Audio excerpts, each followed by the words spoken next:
우리는 사람들과 대화할 때 주로 어디를 바라보나요? 그렇습니다. 바로 눈을 보며 대화합니다.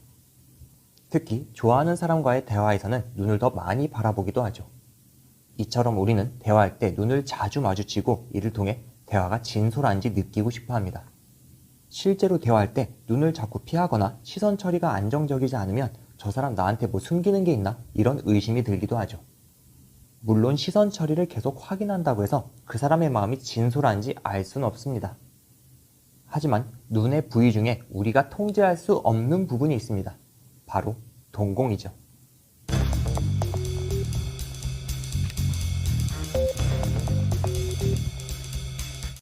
눈은 마음의 창이라는 말이 있습니다.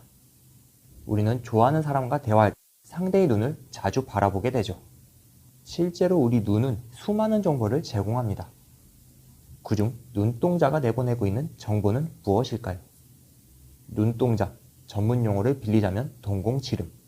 이 동공지름은 상대의 마음을 확인할 수 있는 중요한 정보를 제공합니다.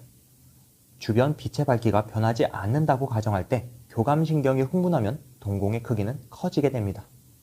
여기서 교감신경은 신체가 위급한 상황일 때 이에 대처하는 기능을 가지고 있습니다. 동공 확대 말고도 심박수 증가, 혈압 증가 등이 일어나죠. 그리고 여기서 중요한 것은 운동에 열중할 때나 사랑하는 사람과 대화할 때에도 교감신경이 작용한다는 것입니다.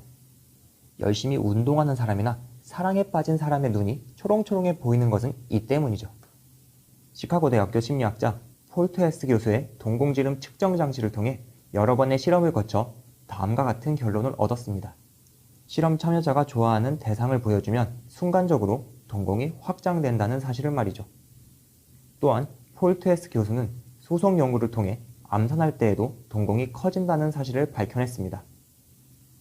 따라서 우리는 적용해 볼 수 있습니다. 연인과 대화할 때 사랑한다, 너의 이야기를 주의 깊게 듣고 있다. 이것을 말로만 하고 실제 마음은 아닐 수도 있겠죠.